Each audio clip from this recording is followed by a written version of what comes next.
It is back to school here in Arizona, a state where our public schools rank dead last, the worst in public education when it comes to school funding and resources. Last. This according to Consumer Affairs, and it begs the question, why do we not invest in our public schools in Arizona? Where is our tax money going? Maybe you've seen some of the recent reports coming from 12 News investigative reporter Craig Harris.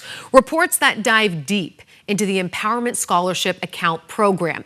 ESAs is what people call them, school vouchers, and the millions upon millions of dollars that are being misused in our state. Money that could be going to our kids' public schools, but it's not. And as a mom, I'm frustrated because it feels like our kids are not even given a chance to succeed in public school classrooms with 28 other kids, in schools that are just falling apart, in an environment where teachers, aides, counselors, programs are cut week after week, where we pay our teachers some of the lowest salaries in the country. Just a little piece of this voucher program for you. Right now, $440 million is just sitting in education voucher accounts for private and homeschooling kids. It's sitting there. Parents just holding on to it. This is your money. This is taxpayer money that could be fueling our public schools, propelling them out of last place. But no, this year, these vouchers will cost Arizona $1 billion, all while our public school system ranks last in the nation. Join me on this episode of MOMCAST as we figure out Arizona's education experiment together.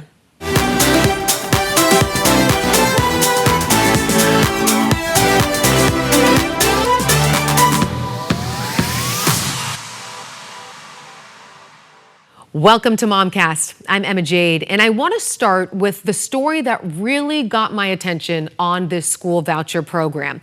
One of the first of many reports from 12 News investigative reporter Craig Harris. Arizona has two ways of funding education. First, there's the traditional route, funding school districts and charter schools. These schools are supposed to be open to everyone. The second is through empowerment scholarship accounts, or vouchers. These pay for private school tuition, homeschooling, therapy, or activities like supplies, like Legos. Over $1 million of Legos have been bought with vouchers. The voucher program was supposed to create a level playing field in education, so we looked at the records to find out who's winning and losing. Welcome to Paradise Valley, 85253. It's a community of some of Arizona's most rich and famous. A typical home, at least $3 million. The median household income, one of the highest in the state at over $182,000. That's more than double what a typical Arizona family makes, according to census data. Here, over 700 kids have an ESA. That's a voucher for one in almost every 10 homes. And this zip code is not unique. A 12 News investigation found Arizona's voucher program has primarily helped affluent families. Almost 62% of all vouchers go to homes making more than the median household income in Arizona. More than 1/3 go to homes making more than $100,000 a year. How the money is spent has very few regulations. So if you're doing a baseball camp, you can call that curriculum.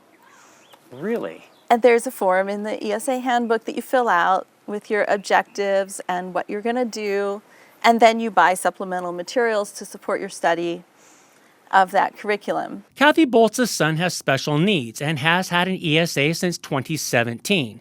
That's 5 years before universal vouchers went into effect. State records show special needs kids get the most money, up to $47,000 per child, while the typical ESA is between $7,000 to $8,000. In 2022, Governor Doug Ducey signed a massive expansion to ESAs. Now, anyone in Arizona, regardless of income or special needs, can get the voucher. A program that genuinely met the needs of some special education students has been hijacked by special interests who have a really different end goal in mind. Now the Republican-controlled legislature wants to take Arizona's education experiment a step further. Enshrine vouchers in the state constitution. The ESA program, right, began small with children with disabilities, and it slowly expanded. There were military families. There were children who were in failing school districts. But you know what? Every kid has a right to educational choice. So everyone gets it, just like everyone gets the opportunity for a public school or a charter school. That's longtime state lawmaker John Kavanaugh. He writes the budget in the Senate. He's also one of the biggest ESA supporters at the Capitol. Education is the responsibility of the state government. We will educate all children. That commitment has come with a cost. Before universal vouchers, the program cost the state $176 million a year. Today, the program costs the state over $1 billion a year. State Schools Chief Tom Horn says that's just fine. If somebody is in a private school or in a homeschool situation and they find out that there's money available, that they would take advantage of it, that's what I would expect. How do you counter the criticism that this is an entitlement for the wealthy? We don't ask them for their income. And so you can have zip codes that have high average incomes. And now we're joined by Craig Harris. Okay, just to catch us up a little bit, for people who are unfamiliar on what ESAs are or the school voucher program, give us a little bit of a background here. What exactly is it? What was this program supposed to do? Sure. So about roughly 10 years ago, empowerment scholarships started here in Arizona, and they were basically designed to help kids with special needs because they weren't getting the kind of treatment they needed at a traditional public school. You have kids with autism or severe disabilities, and they needed a lot of help, and they needed special school. So whether you were using the empowerment scholarships or the school district was going to send them to a special school and then the money would transfer, that was basically a wash. So then you added kids in military families. Okay, that was a small number. Then you said, okay, if your kid goes to a D or an F school, you can leave and go to a better school and use this empowerment scholarship. Well, then roughly 3 years ago, Governor Ducey, and he's a Republican, of course, and the Republican-controlled legislature, they expanded ESAs to say everybody gets them, regardless of income, regardless of whether your kid's disabled, regardless of whether you have a military family, you get a voucher, for lack of a better term. Still to come on MOMCAST. There's a boatload of free money. And they get money that they used to not get to subsidize their tuition at Brophy or Valley Christian or Gilbert Christian, or to homeschool their kid and to buy lots of items that most people consider a luxury, like $800 mixers, $2,500 backyard play equipment. MOMCAST is sponsored by Moxie Pest Control, protecting what matters most.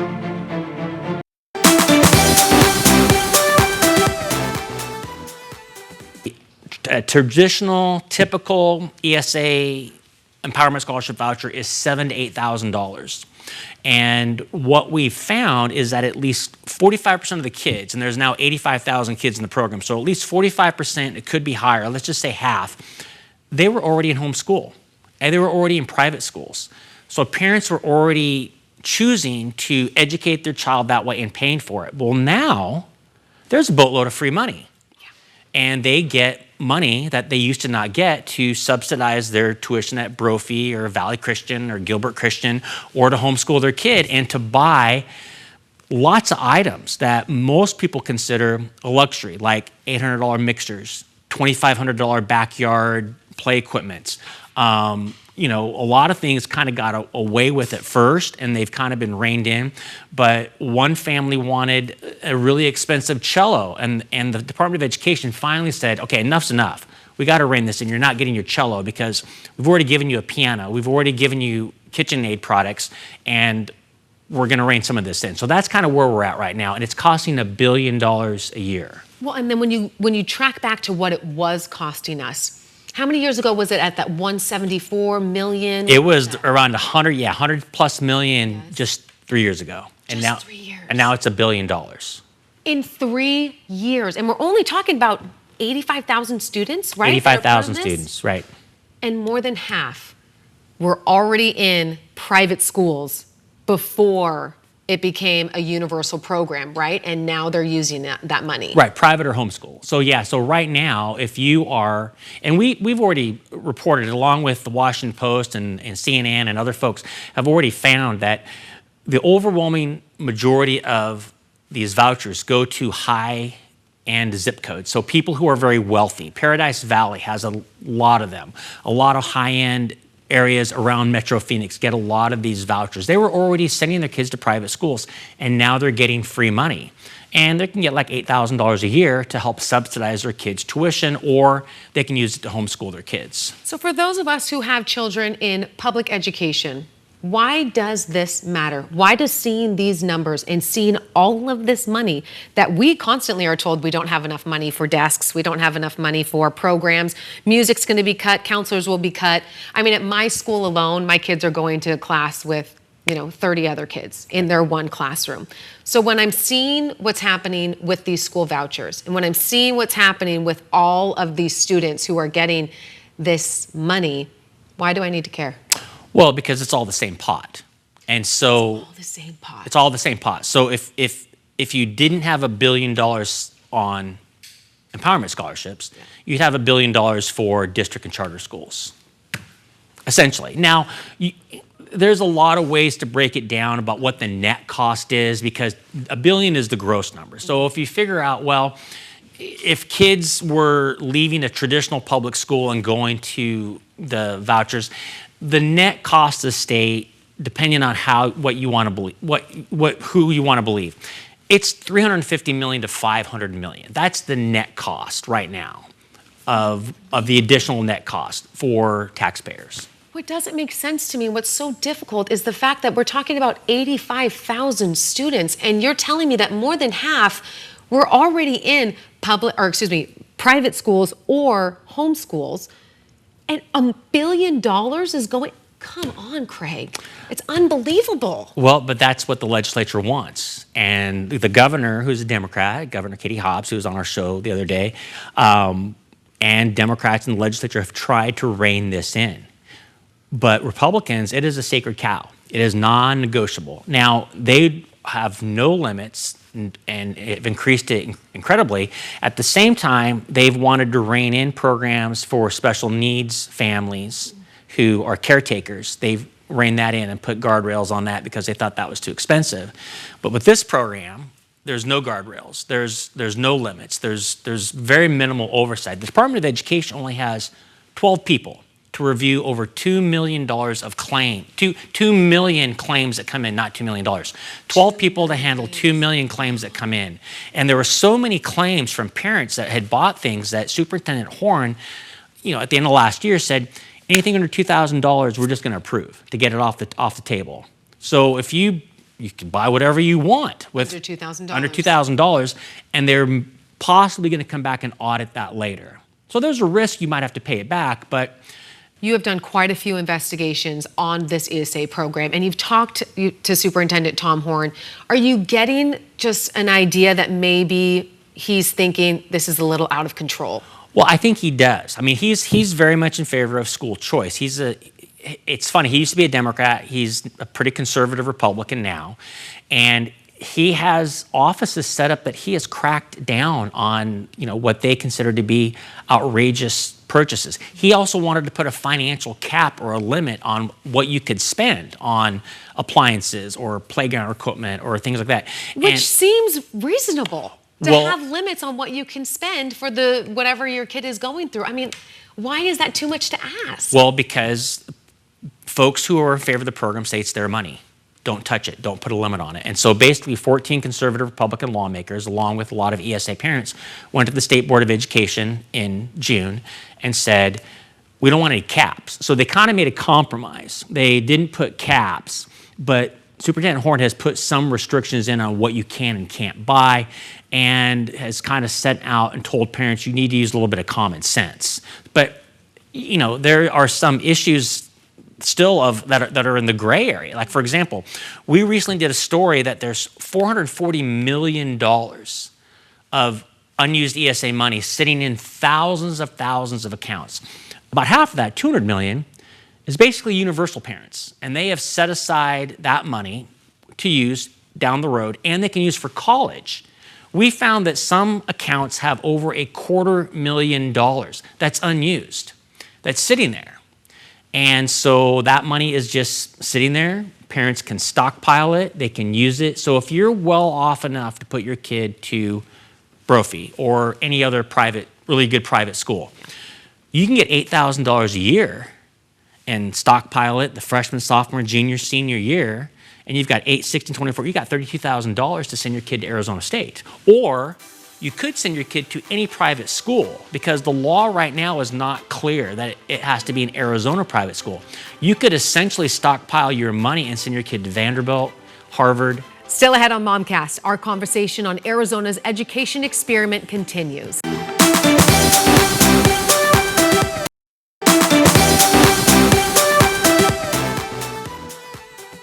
We found that some accounts have over $250,000 that's unused, that's sitting there.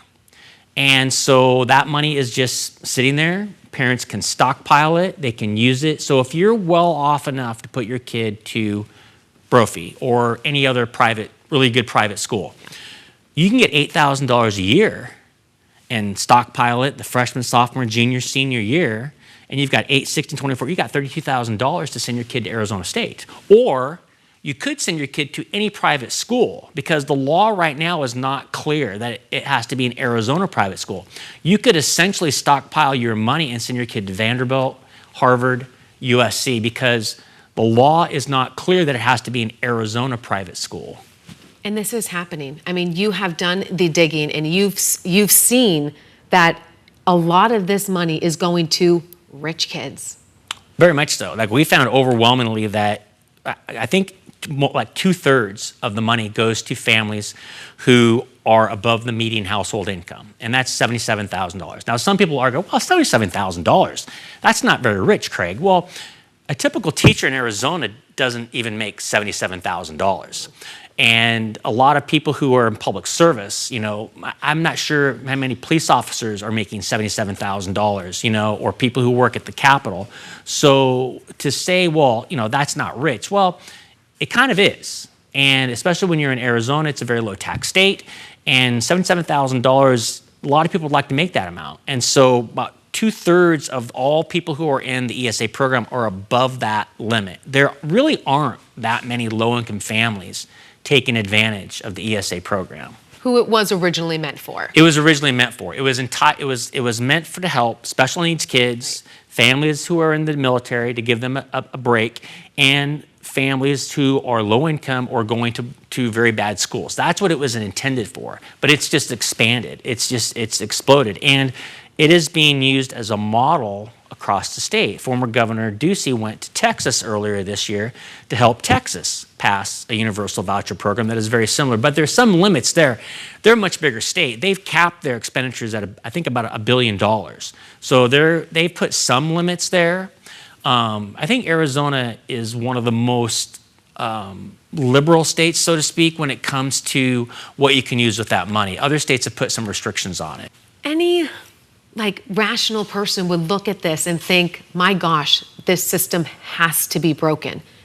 Public schools are failing in Arizona. ESAs seem to be exploding. $1 billion. That just does not equal out.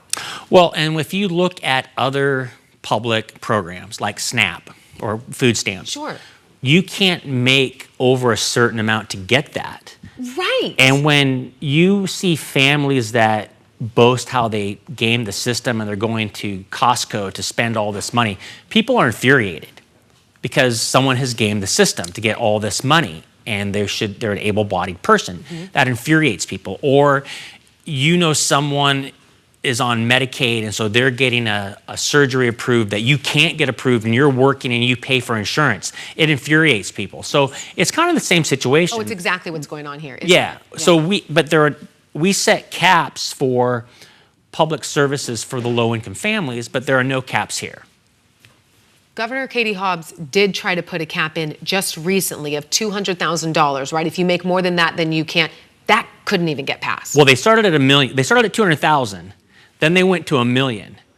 And the Republicans said, no way. We're not going to do it. What do you think will happen moving forward? Because more people are starting to catch on here, thanks to your reports. I mean, I didn't even know that this was going on. All I knew was sitting here just frustrated with public schools in Arizona and the lack of funding, the lack of resources, the lack of appreciation for teachers who are making just pennies out there. And then after seeing your reports, I started to catch on. What are you hoping happens here? What do you think needs to happen here? Well, my job is just to follow the money. Right.